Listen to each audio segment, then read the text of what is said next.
Today we're back inside the clan capital and we're going to be ranking every single troop and spell for the clan capital.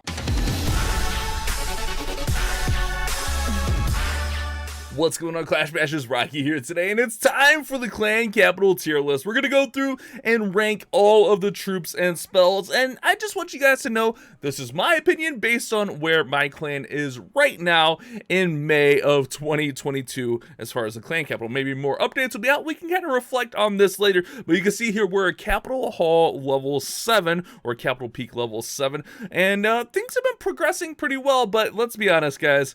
You guys have seen my videos. You've seen my raids. I already have some favorite troops and spells, and that'll probably play into the bias a little bit here. But we're going to go through and rank these troops. S tier is going to be like God tier. A is going to be really above average, really nice, really good troop. And B tier is just going to be like a little bit above average. C tier is going to be an average troop. D, below average, and then F is just, it's bad. It doesn't get used. So let's go ahead, let's hop into it. If you guys want more content like this, more tier lists, let me know what we should do next in a tier list down there in the comments. And while you're down there in the comments, go ahead and find that thumbs up button and leave a like on the video. Let's hop into it, guys. So first up, we have the Super Barbarian. These guys are really good early game, and especially like opening up bases to get that deployment bar, or the deployment zone rather, extended. They have that rage ability for the first, I think, 8 seconds of their deployment, so they're pretty nice. But late game, later on, they don't really have much use besides like an opening troop. So for that, I'm gonna give them like a little bit of an above average here. I don't think they're like really bad. They're a pretty good troop, but they just don't have much use besides like opening up and helping out, like get that deployment zone open. You'll also notice like my ranking is with all the levels that we have unlocked. Next up, we're gonna have the Super Wizard. These guys chain really well. Unfortunately, not a troop that I like to use a lot. I don't know, maybe you guys like them. I think they're pretty good early game. Where we're at right here, right now, not the best troop. Early game, they're okay. Like, you know, like when you're, what, like Capital Hall 3, 4, they're pretty decent. But a little bit later on, and especially late game, they don't get as much play. I think cannon carts are a lot better than them. I'm going to give them a D tier, just where I'm at, how I use them. I just don't think they work. I don't know, guys. I don't like them a lot. Next up, we got the Super Dragons. We just unlocked the Super Dragons, I think, like last week. They're a pretty strong unit, especially going up against like Dragon Cliffs, where there's those other Super Dragons. And if there's a lot of like clustered buildings with that like continuous flame ability, like they do really well. For me, like I'm kind of like, if I had a B plus tier, I think that's where they would fall in. But can I give the Super Dragons an A? I think late game, they're really strong.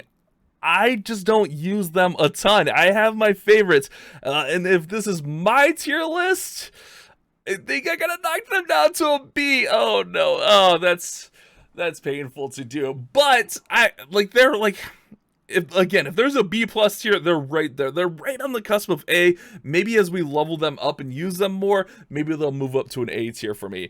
Next up, we got the Sneaky Archers. Oh, you guys know I have an unhealthy love with the Sneaky Archers, right? Sneaky Archers get a cloak for 5 seconds when you deploy them. They're invisible. They come in a little squad of Sneaky Archers, and they are amazing, especially like opening up with the super barbs. You can get around, you can sneak in, and you can get to some key defenses, especially like depending on base builds. Like you can get inside of bases using the Sneaky Archers pretty well. I don't think they're S tier because they're not like universally like OP, great, amazing, anything like that. I think they are A tier though. Their opening skills, their ability to get deep inside the base, I don't know, they're probably like A plus. I just don't think we can give them S tier as much as I want to. Next up, we got, oh boy, we got Skeleton Barrels. And Skeleton Barrels, I'm gonna be blunt here, guys, they're bad. If Skeleton Barrels didn't target defenses, maybe they would be better, but they target defenses, so they YOLO in. There's too much splash damage inside the clan capital for them to target defenses. If they didn't target defenses, I think they'd be a great like opener troop, but since they do target defenses, they don't really have much use. They're gonna be our first F tier. I don't like them. I don't think they're good at all. Nope, Skeleton Barrels. Sorry, if you guys like Skeleton Barrels, sorry guys, rip Skeleton Barrels. But Rocket Loons, however, Rocket Loons I am starting to love a lot. We use a lot of Rocket Loons in Mad Ram. I think we are actually working on getting them up. We might have even gotten them upgraded since I took the screenshot of this. And like early game, once you unlock them, really super strong. Their housing space isn't too much. What's their housing space? 15. Your housing space isn't too much. That ability, you can swarm defenses. You can get some of those key defenses. You can even take down a Capital Hall. This is going to be an S tier troop for me. I think they have early game potential. Well, I guess mid game potential, because you don't unlock them until what, Capital Hall 4 or 5, something like that. I think the rocket loons are really good, really OP when used in combination with some of this other openers and stuff. But I think even just on their own, like, you can just get to those defenses. Next up, we have the battle rams, and honestly, I wish these guys weren't so single use. They do one thing and they do it amazingly. They break through walls. They pretty much nullify the need for a jump spell. You can get cute with jump spells. They pretty much nullify the jump spells, and they're pretty good. If those barbarians were coming out that were a little bit stronger, they might even be a little bit higher. But for me, I think they're kind of between like C+ and B-, like right there, kind of on the cusp, because all they do is break walls, which is essential to get that deployment zone and up. But unlike barbarians and archers and everything, they only do that. Like the barbarians, like, they don't really do a whole lot else. They can tank a little bit for other troops, but really they're just there to open up that wall.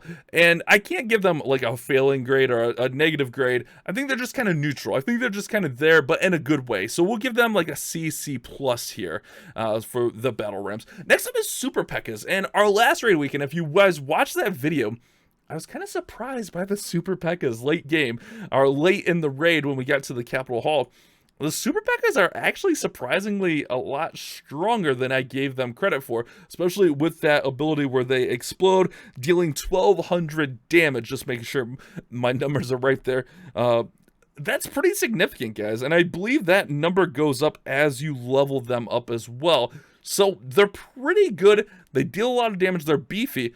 I think these gals are going to be a B. I haven't used them enough. They might even be higher. I haven't used them enough, though, to give them a higher grade. Next up, we have the Colossus of the clan capital himself, the Mountain Golem. I love the Mountain Golem. When I first got my hands on clan capital and saw the Mountain Golem, I was like, oh my goodness, that is such a beautiful thing. But then I later fell in love with another troop. We'll talk about that. I think the Mountain Golem is really good. The only downside to this is it's 160 housing space, which means the Mountain Golem is going to be good later game. Even where we're at, our camps are upgrading, but last raid weekend, I think we were at 190. Mountain Golem still wasn't super usable, so I think the Mountain Golem is going to be more late game, and I think that's what's holding this troop back. I love that it crushes right through walls. It'll target everything with a rage spell. With the Mountain Golem, it just does so much. But for me, I can't give it a higher grade. And honestly, it's really pushing an A for me. But I can't give it a higher grade because of its housing space, which I think is good. It's balanced there. It's fair, it's balanced, it's beautiful. And that's why we got the Mountain Golem at B. Next up, we got the Minions. We get a little pack of Minions. These guys, I don't know.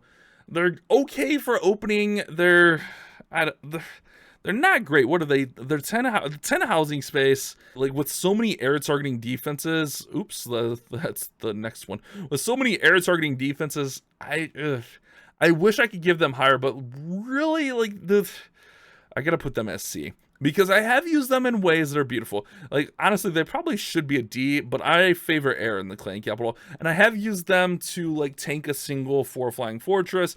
I've used them in really positive ways. But I just, I mean, they are what they are. Let's be honest, guys. Next up, we have the Hog Raiders, which comes with 2 Hog Riders and a Hog Glider. And these guys paired up with a Mountain Golem works out really well. But, like, I don't know. I feel they get out too far in front. I don't know. Maybe it's a later game. Maybe we need to level them up.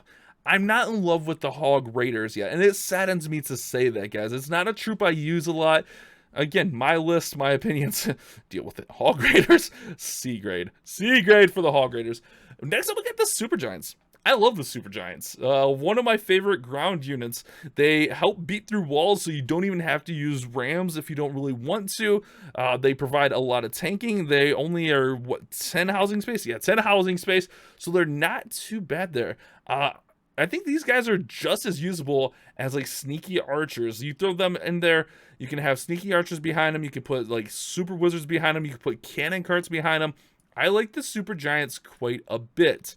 Next up, we get to one of my favorite units, and I wish I could give this an S tier. I really truly do, because it is by far one of my favorite armies to use is the Flying Fortress with rocket loons and minions.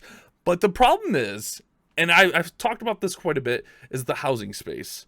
And like when it's lower leveled, it's not worth the 100 housing space. When it's level 1, level 2, and it's still working, it's not worth it, guys. Like, it's pretty good, don't get me wrong, and we've had some really amazing things done with the Flying Fortress, but I think loons are just way better than the Fortress.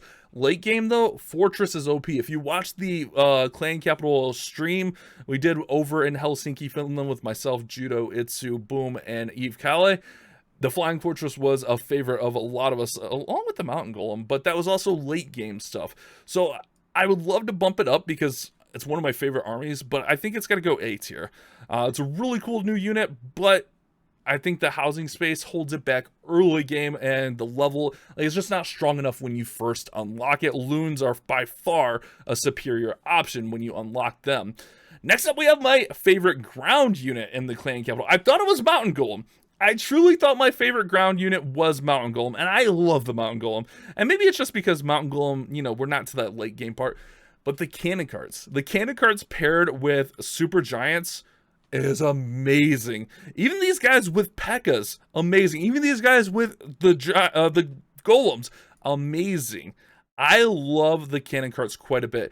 With their second life ability, I think they're just really, really strong. I think even late game potential for them is really, really strong.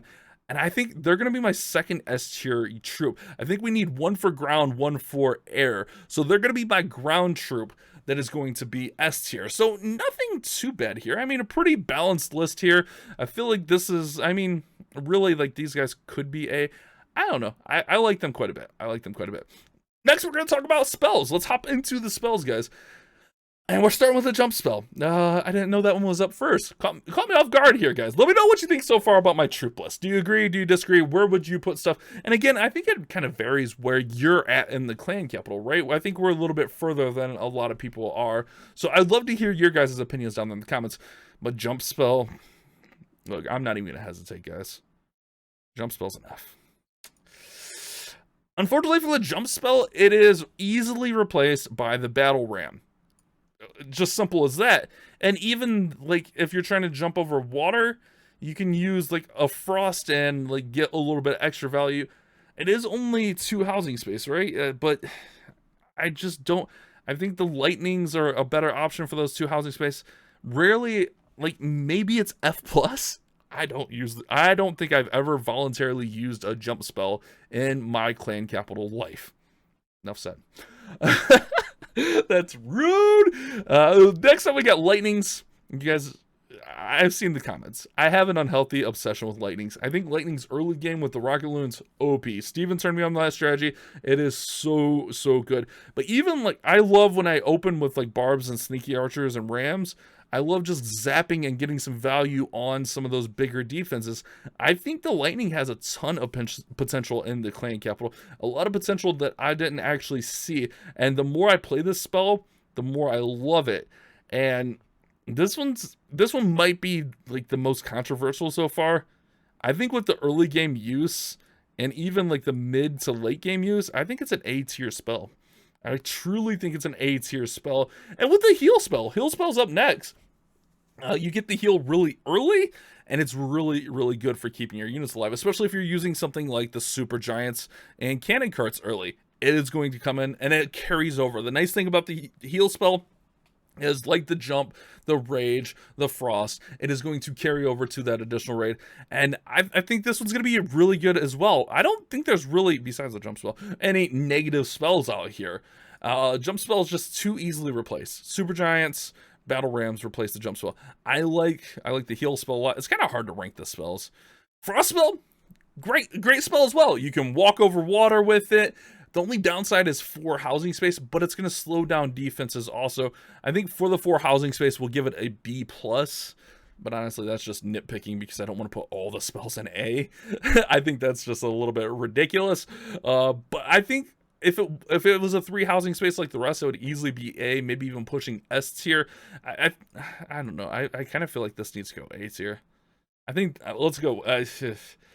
Especially like late game, frost spells were really good. If we're gonna put it A tier.